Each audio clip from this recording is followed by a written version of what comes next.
बहुत पुरानी बात है। एक राजा था। राजा की एक राजकुमारी थी। राजकुमारी को हमेशा से डर लगा रहता था कि कोई राक्षस उसका अपहरण ना कर ले।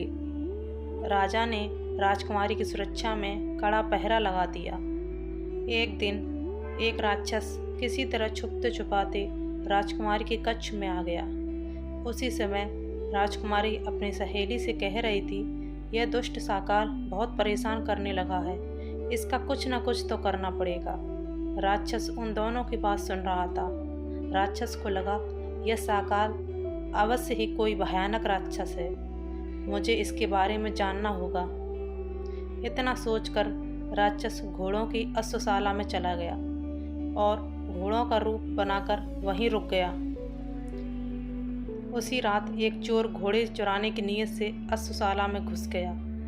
अश्वशाला में अश्वरूपी राक्षस उसे सबसे हट्टा कट्टा दिखलाई दिया। घोड़ा चुराने की नीयत से वह अश्वरूपी राक्षस की पीठ पर बैठ गया और उसकी लगाम अपने हाथ में ले ली। राक्षस को लगा यह अवश्य ही साकाल है और मुझे पहचान गया है, इसलिए मुझे मारना चाहता है और मुझे मारने की नीयत से मेरी पीठ पर बैठ गया है। लेकिन अब वह कुछ कर भी नहीं सकता था क्योंकि उसकी लगाम अब चोर के हाथ में थी। अश्व को चुराने की नीयत से चोर ने उसे चाबुक मारा। चाबुक लगते ही अश्वरूपी राक्षस भागने लगा। कुछ दूर जाने पर चोर ने उसे रोकने के लिए उसकी लगाम खींची, किंतु वह नहीं रुका। चोर ने उसे रोकने का काफ़ी प्रयत्न किया, किंतु वह नहीं रुक रहा था। चोर को लगा कि यह अवश्य कोई राक्षस है और आगे जाकर मुझे गिराकर मार देगा। रास्ते में उसे एक विशाल वृक्ष दिखाई दिया। चोर उसकी शाखा पकड़कर उस पर चढ़ गया और अश्वरूपी राक्षस आगे निकल गया। जिस शाखा पर चोर था उसके ऊपर की शाखा पर एक बंदर बैठा हुआ था।